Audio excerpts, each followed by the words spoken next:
Bismillahirrahmanirrahim. Assalamualaikum warahmatullahi wabarakatuh.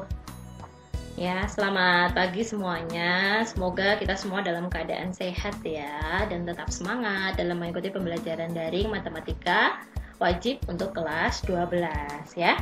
Ya, sebelum kita mulai pembelajaran kita hari ini, yang belum subscribe diminta tolong untuk subscribe dan like-nya ya, dan juga bisa di-share untuk teman-teman kalian ya yang mungkin masih memerlukan atau masih bingung terkait dengan statistika ya.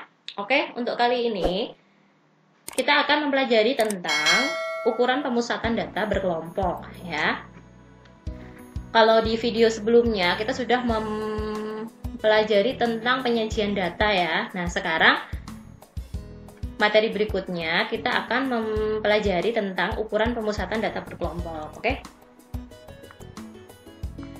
Ya, ini KD kita, yaitu yang pertama 3.2 KD pengetahuan, yaitu menentukan dan menganalisis ukuran pemusatan dan penyebaran data yang disajikan dalam bentuk tabel distribusi frekuensi dan juga histogram. Kemudian untuk 4.2-nya, menyelesaikan masalah yang berkaitan dengan penyajian data hasil pengukuran dan pencacahan dalam tabel distribusi frekuensi dan histogram. Oke, untuk KD-nya itu. Kemudian ya, di sini ternyata kemarin kita juga sudah mempelajari ya berbagai manfaat statistika dalam kehidupan sehari-hari. Nah, di sini aktuaris ini adalah seorang ahli yang bertugas untuk menyelesaikan persoalan-persoalan aktual pada sebuah bisnis, khususnya yang berhubungan dengan resiko ya. Nah, di sini kalian siapa mungkin ada yang mau jadi aktuaris, di sini nanti erat kaitannya dengan statistika yang akan kita pelajari hari ini. Dan juga yang kedua adalah aktuaria. Itu adalah ilmu aktuaria, itu meliputi bidang studi yang berhubungan dengan probability atau probabilitas, statistika, keuangan, dan juga ekonominya. Jadi ini sangat banyak manfaatnya ya kalau statistika dalam kehidupan sehari-hari itu. Tujuan pembelajaran yaitu melalui pendekatan saintifik dengan menggunakan model discovery learning berbasis 4C, literasi dan juga penguatan karakter, religius, nasionalis, percaya diri, mandiri, gotong royong, dan integritas. Dan juga menggunakan metode daring, peserta didik dapat yang pertama menentukan mean data kelompok dengan tepat atau menentukan rata-rata pada data kelompok dengan tepat. Yang kedua, menyelesaikan masalah yang berkaitan dengan mean data kelompok dengan tepat. Ya, ini bisa kalian nanti cek ya di https://kahot.it. Nah, sekarang pertanyaan saya sebelum kita masuk ke ukuran pemusatan data, sebenarnya kalian sudah tahu belum sih? Atau apa yang sudah kalian ketahui tentang ukuran pemusatan data ya? Nah, mari kita ingat kembali. Ya, ukuran pemusatan data itu ada yang pertama adalah mean. Mean, tulisannya mean, itu rata-rata hitung.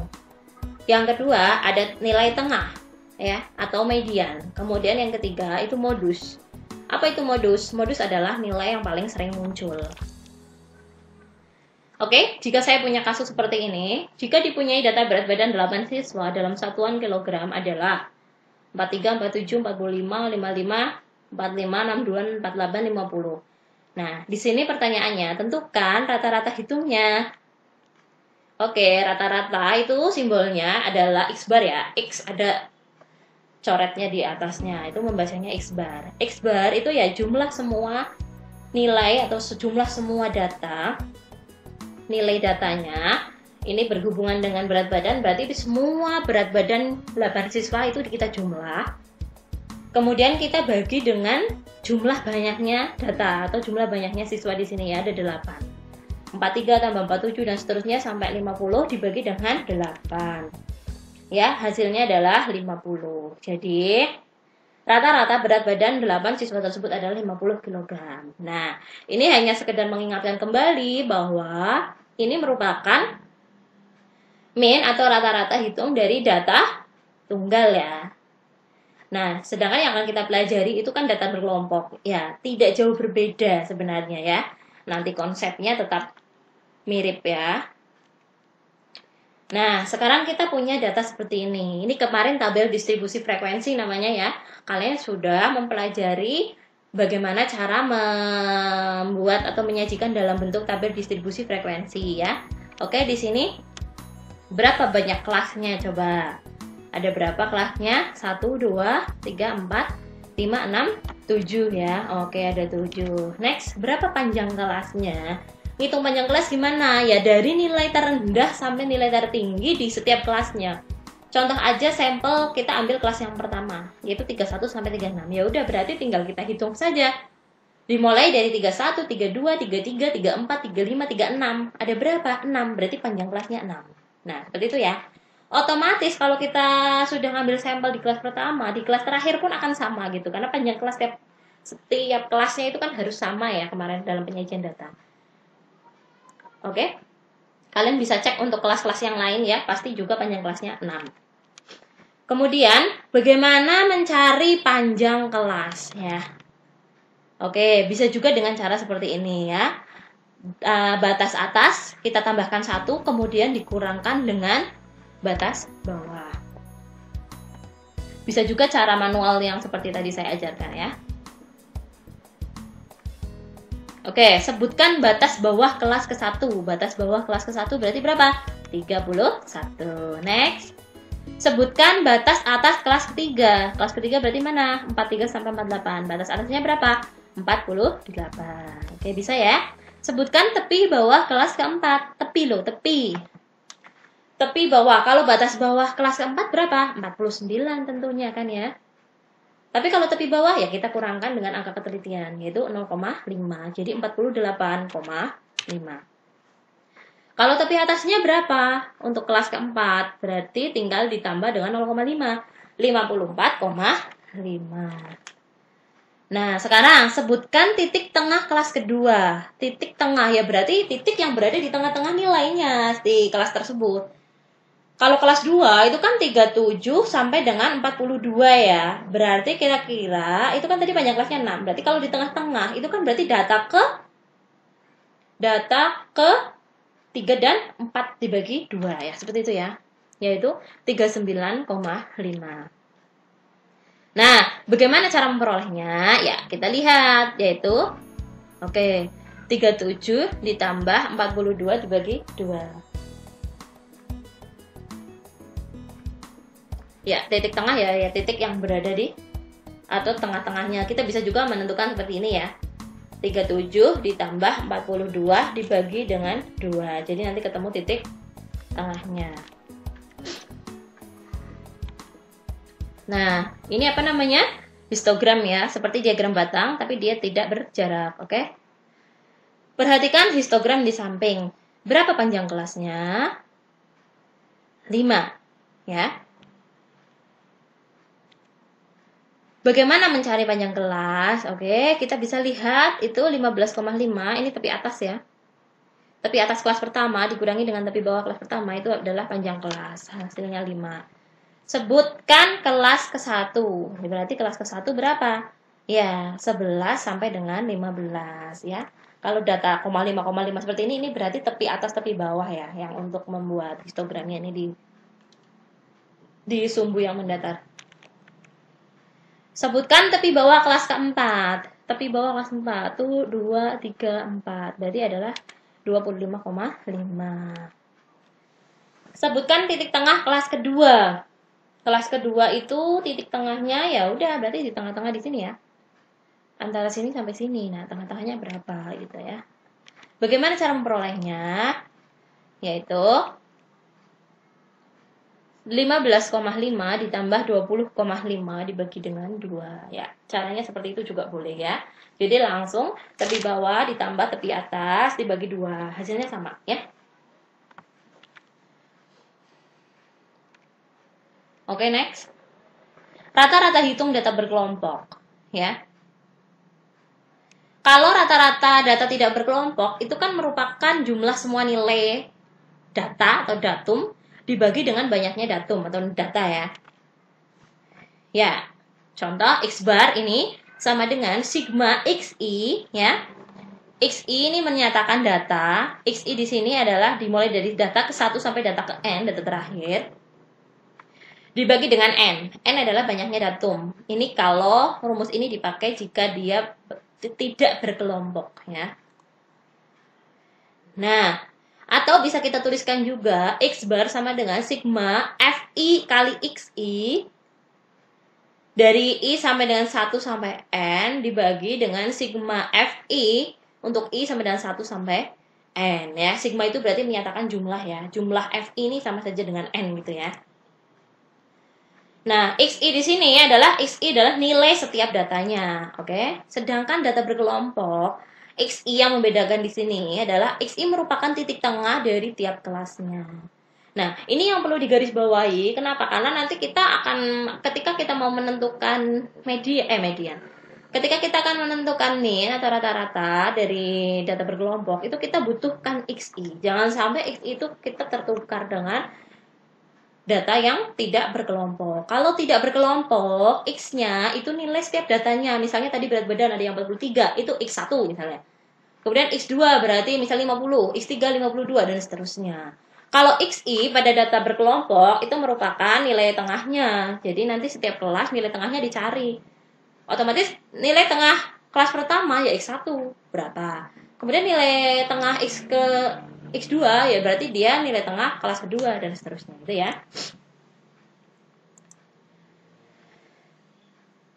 Oke, untuk min data rata-rata data berkelompok itu ada beberapa cara, ya, cara menentukannya. Yang pertama, kita menentukan min data berkelompok dengan rumus langsung, yaitu tadi, ya, sigma FIXI dari I 1 sampai N dibagi dengan sigma FI I 1 sampai N. Itu merupakan rumus langsung. Kemudian yang kedua, menentukan min dari data berkelompok dengan rata-rata sementara atau sering dikenal dengan rataan sementara. Kalau tadi rata-rata hitung itu kan X bar. Kalau rata-rata sementara itu X bar S, ada S kecilnya gitu. Nah, nanti kita akan singgung ini. Nah, yang ketiga, menentukan min data kelompok dengan pengkodean atau coding, ya. Nanti kita ketiga-tiga ini akan saya jelaskan satu persatu. Memang untuk lebih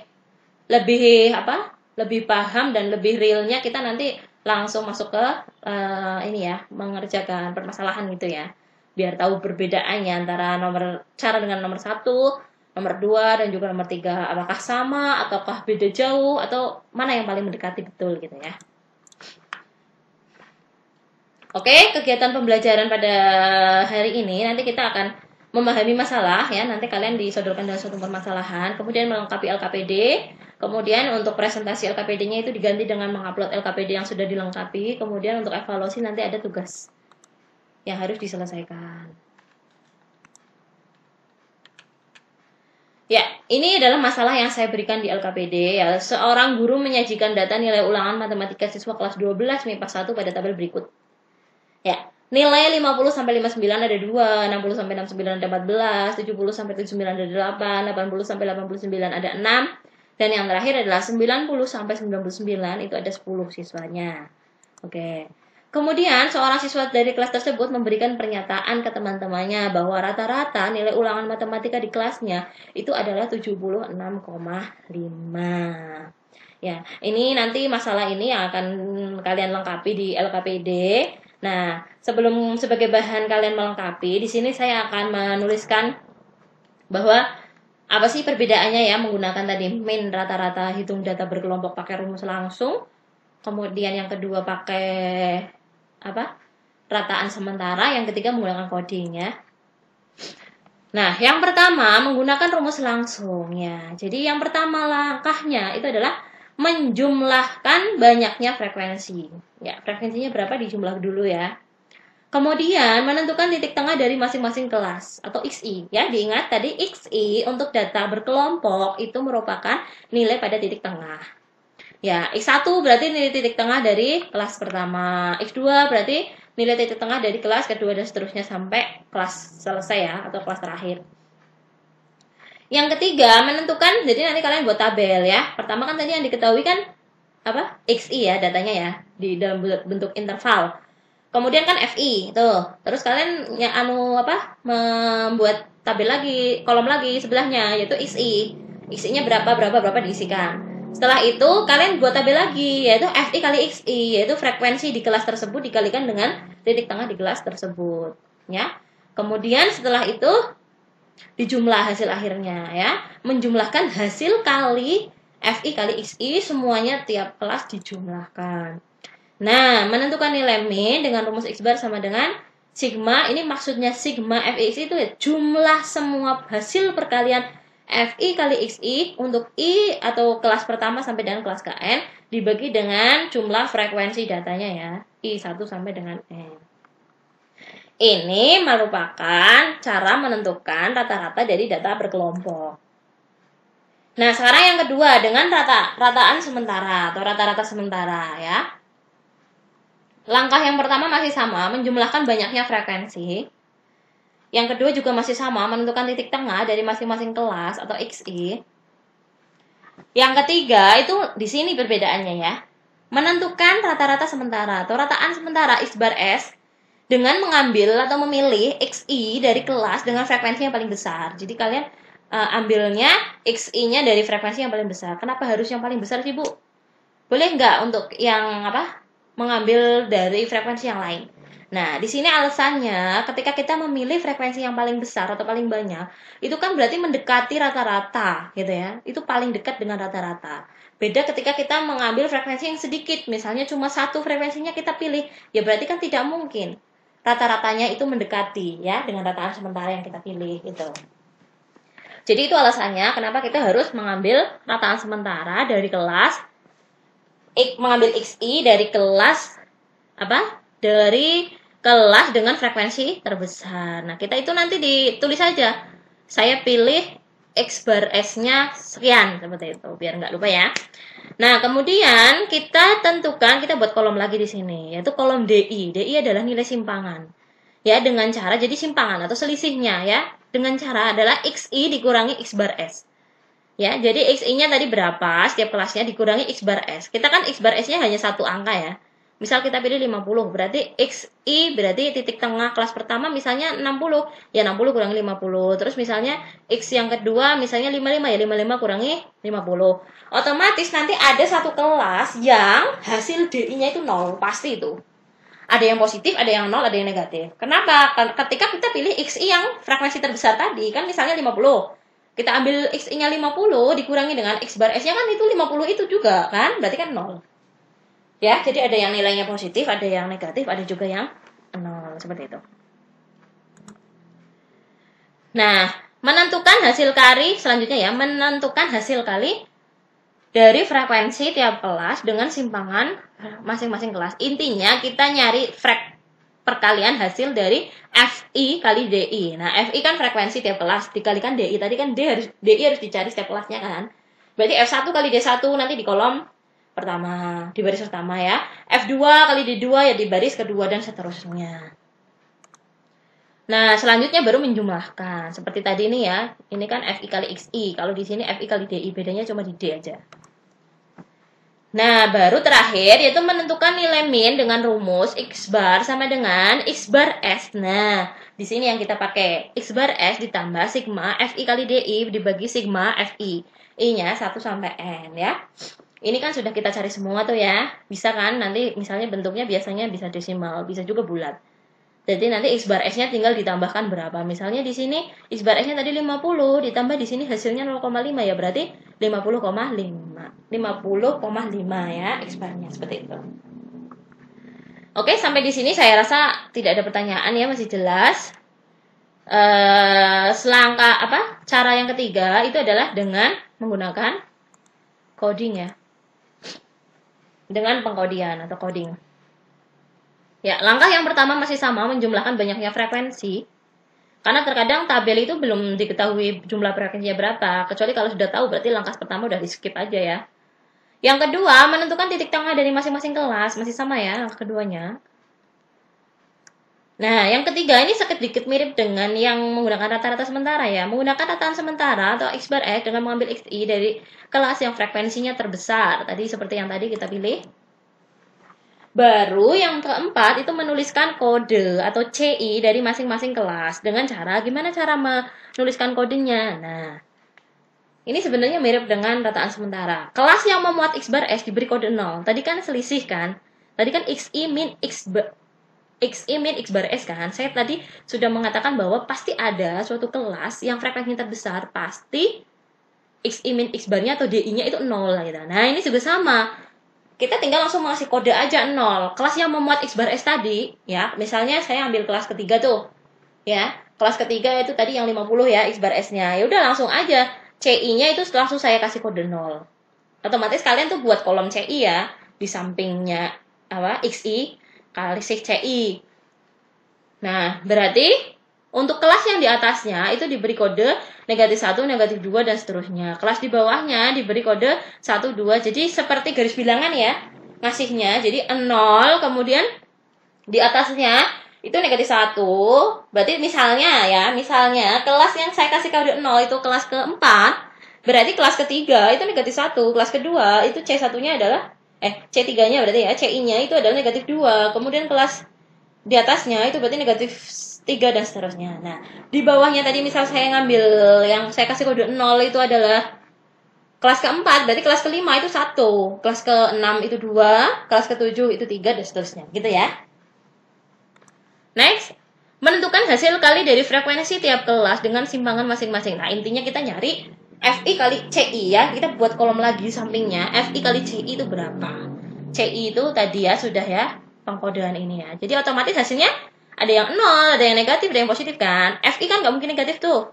FI mau frekuensi kan selalu positif. Sedangkan CI itu bisa 0, bisa negatif, bisa positif ya. Berarti kan hasil perkalian dengan FI kali CI berarti bisa 0, bisa negatif dan juga bisa positif. Kemudian menentukan panjang kelasnya P. Kan bisa ya tadi ya caranya ya. Bisa menggunakan tepi atas dikurangi tepi bawah atau kita hitung manual seperti itu. Nah, baru kita menentukan nilai median min-nya itu dengan rumus X bar sama dengan X bar S. Ya, X bar S ditambah sigma FI kali CI dibagi sigma FI untuk I sama dengan 1 sampai N dikali P. P itu apa? Panjang kelas, oke? Sampai di sini bisa dipahami ya, nanti tinggal kita pakai rumus ini. Nah, ya, kalian hebat ya, meskipun kondisi kita sedang mengalami pandemi seperti ini, tapi kalian luar biasa dalam mengikuti pembelajaran, masih tetap maksimal, dan saya harap selalu seperti ini, dalam artian bagaimanapun dan dalam keadaan apapun kondisi kita masih tetap berusaha untuk belajar, ya, karena kita tidak tahu apa yang jelas apa yang kita kerjakan itu kan akan dimintai pertanggungjawabannya. Jadi selagi kita masih diberi kesempatan untuk belajar dan terus belajar apapun itu ya, tidak harus matematika, kita jangan menyia-nyiakan hal itu ya. Sama juga seperti nanti akan ada fasenya ketika kalian sudah keluar dari SMA, kalian nanti ada yang bekerja mungkin, dan juga jangan lelah untuk belajar dan terus belajar mengembangkan karir. Kemudian ada juga yang langsung masuk ke perguruan tinggi misalnya, ya kalian juga harus belajar dan tetap belajar ya. Begitu juga nanti ketika kalian sudah lulus, sudah bekerja, sudah punya keluarga gitu ya. Nah, di situ juga banyak hal baru yang harus kita terus belajar gitu. Makanya dalam Islam saja kita harus selalu belajar, walaupun ke negeri Cina ya. Istilahnya tidak harus kita belajar jauh, tidak.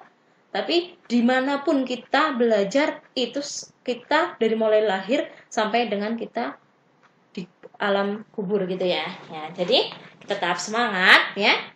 Jangan kalau ada sesuatu hal yang membuat kita kurang semangat, ya kita kembalikan lagi ke tujuan kita belajar ini untuk apa gitu.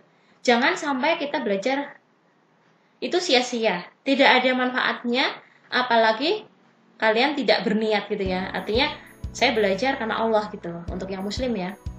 Jadi setiap tetesan keringat kalian dalam belajar ini akan ada pahalanya ya. Walaupun pahala itu bukan urusan kita, itu urusan hak mutlak Allah ya, memberikan pahala kepada kita ya. Semoga apa yang saya berikan ini bermanfaat, dan saya mohon maaf jika banyak kekurangan, dan bisa memberikan masukan lewat komentar, dan saya minta subscribe-nya Terima kasih. Assalamualaikum warahmatullahi wabarakatuh. Tetap semangat kalian anak-anakku yang paling hebat.